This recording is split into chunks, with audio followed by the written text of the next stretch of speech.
My name is Liam. I'm 15 years old, and I live in a quiet farming town called Willow Creek, where the fields stretch wide under endless skies, and the wind carries the scent of hay and earth. My life isn't like most kids. My parents died in a car accident when I was 3, leaving me with my older sister, Sarah, who's been my guardian, my protector, my everything. Sarah's not like other sisters. She's different, not in the way the townsfolk whisper about, but in the way that makes her my hero. Sarah is 28, with a laugh that fills the house and a heart so warm it could melt the frost off the fields. She's not educated, never finished high school after our parents died, but she's wise in ways books can't teach. She hums old folk songs while making me oatmeal in the mornings, her hands quick but gentle. She cries when I'm hurt, cheers louder than anyone at my soccer games, and looks at me like I'm her whole world. The townsfolk call her odd, simple, even touched in the head because she speaks slowly and forgets things sometimes. But they don't see her like I do. They don't see her kindness, her sacrifices, her love. To me, she's a lighthouse in a storm. Every morning, Sarah walks me to the school bus stop, her old scarf flapping in the wind. She can't read the signs or write a check, but she makes sure my homework's done and my shoes are tied. Liam's gonna change the world, she says, her eyes shining. Her words make me feel 10 feet tall. When she ruffles my hair, I feel like I can face anything. But not everyone sees her heart. Kids snicker when she waves at me from the road. Adults shake their heads, muttering about that poor girl. I see her, though. I see her love. Then, one autumn day, my world fell apart. It was a crisp, golden afternoon, the kind where the leaves glow like fire and the air smells of apples. I was in history class, doodling in my notebook, when I heard the wail of sirens. Through the classroom window, I saw police cars tearing down Main Street, their lights flashing red and blue. A knot formed in my stomach. Something was wrong, terribly wrong. I grabbed my backpack and ran outside, ignoring my teacher's calls. At the town square, a crowd had gathered near the old grain mill. There was Sarah, her hands cuffed, her face pale as the officers held her arms. Her braid was loose, strands falling across her tear-streaked cheeks. The crowd buzzed with accusations. She did it, a woman hissed. She killed that man. No, I shouted, shoving through the crowd. Sarah didn't do anything. She's not a killer. My voice cracked, but no one listened. Sarah's eyes found mine, wide with fear, like a deer caught in a trap. Liam, she cried, her voice raw. I didn't hurt nobody. The officers pushed her into the police car, her hands twisting against the cuffs. I ran after them, pounding on the car's window, but it sped off, leaving me choking on dust and despair. The crowd scattered, their whispers cutting like knives. I stood frozen, my heart hammering, my world crumbling. That night, our farmhouse felt like a tomb. The kitchen table, where Sarah used to sing while peeling potatoes, was empty. Her apron hung on the wall, her muddy boots sat by the door, but she was gone. I held her favorite sweater, soft and smelling of lavender and hay, and sobbed until my throat burned. Sarah wouldn't hurt a soul. She'd cry over a squashed spider, spend hours nursing an injured sparrow. She was good, pure good. But no one believed me. The next morning, I ran to the police station, my sneakers kicking up gravel, my face wet with tears I didn't bother to wipe. I need to see my sister. I yelled at the desk sergeant, a burly man with a tired scowl. Go home, kid, he said, his voice flat. Your sister's dangerous. She killed a man. She's not dangerous. I shouted, slamming my fist on the counter. She's kind. She's my family. Please, let me see her. He shook his head, pointing to the door.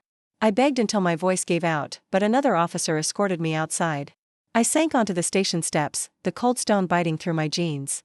I stayed there all day, my stomach empty, my hands numb in the autumn chill, waiting for a miracle that didn't come. As dusk settled, an old man shuffled out of the station, a janitor with a weathered face and kind eyes. He handed me a paper bag. Eat, son, he said gently. Inside was a peanut butter sandwich and a bruised pear. I took it, my hands trembling. Do you know my sister? I asked, my voice barely a whisper. He nodded, his eyes heavy. Sarah. She's in there, crying for you. Keep saying your name, like it's all she's got. My chest tightened. I wanted to storm the station, to break her free, to hold her. But all I could do was eat the sandwich, tears mixing with the taste of peanut butter. That night, I walked home alone.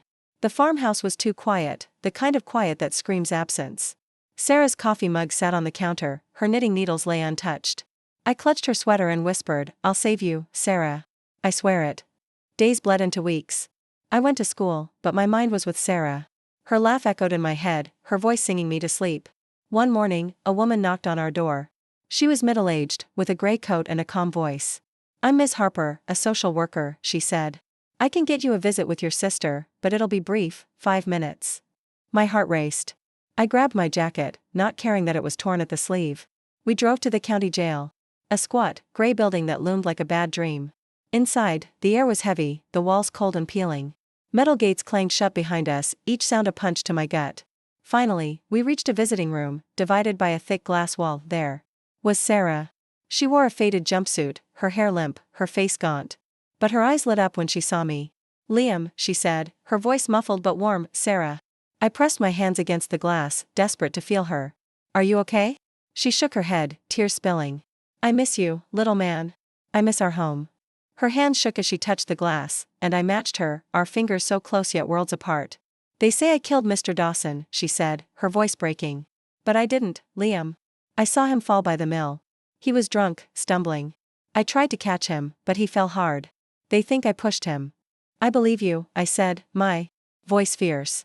"You're not a killer. You're my sister." A guard barked, "Time's up." I begged for more time, but they pulled me away. Sarah's face faded as the door slammed shut, her eyes locked on mine until the last second. I stumbled outside, the wind sharp against my wet cheeks. I vowed to fight for her, no matter the cost. Back home, I couldn't focus on schoolwork. My books gathered dust, my mind filled with Sarah's face behind that glass. I went to the town library, a small brick building smelling of old paper. I pored over legal books, their words, alibi, evidence, testimony, like a foreign language. I scribbled one sentence in my notebook: "Justice protects the innocent." It became my anchor. I showed it to my English teacher, Mrs. Coleman, a woman with kind eyes and graying hair. "What's this, Liam?" she asked softly. "My sister," I said, my throat tight. "They say she killed someone, but she didn't. She's good. Please, can you help?" Mrs. Coleman studied me, then nodded. "I know Sarah. She brought you cookies for the school bake sale, stayed to help clean up. I'll call a lawyer friend." Hope sparked in my chest, fragile but real, but when I got home, my heart sank. Someone had painted "Killer's Den" in red across our front porch.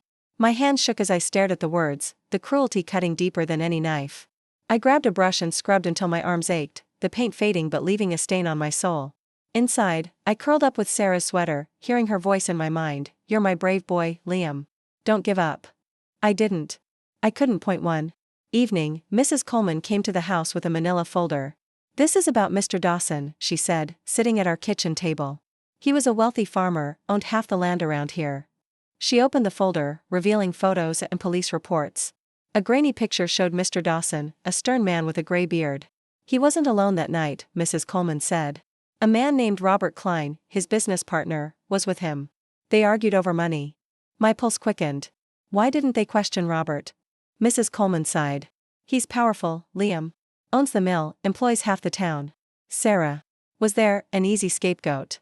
She showed me a report, buried deep in the files. A farmhand saw Robert and Dawson arguing by the mill, saw Dawson stumble. Sarah was nearby, trying to help, but the farmhand stayed silent, afraid of Robert's wrath. Anger surged through me. It wasn't fair. Sarah was innocent, but they pinned it on her because she was different, because she couldn't fight back. "We'll tell the truth," I said. "We'll make them see." Mrs. Coleman took me to the jail the next day. Sarah looked frail, her eyes dull, but they brightened when she saw me. I told her about Robert, the farmhand's statement. "You're not alone," I said. "We'll prove you're innocent." She nodded, a tear falling. "I saw him, Liam. Mr. Dawson was drunk, yelling at a man. I tried to help when he fell, but I was too late." Her voice cracked. "I just wanted to help." I pressed my hand to the glass. "It's not your fault. We'll fix this. I promise." She smiled, small but real. "My brave boy," she whispered. That smile fueled me. The trial came 2 months later. The courtroom was packed, the air thick with whispers. I sat in the front, my hands clammy, my heart racing. Sarah sat beside her lawyer, Ms. Patel, a sharp woman with a fire in her eyes. "Sarah Thompson is innocent," Ms. Patel declared, holding up the farmhand's statement. "Robert Klein argued with Mr. Dawson that night. Sarah tried to save him." The crowd murmured. Robert, in a crisp sway.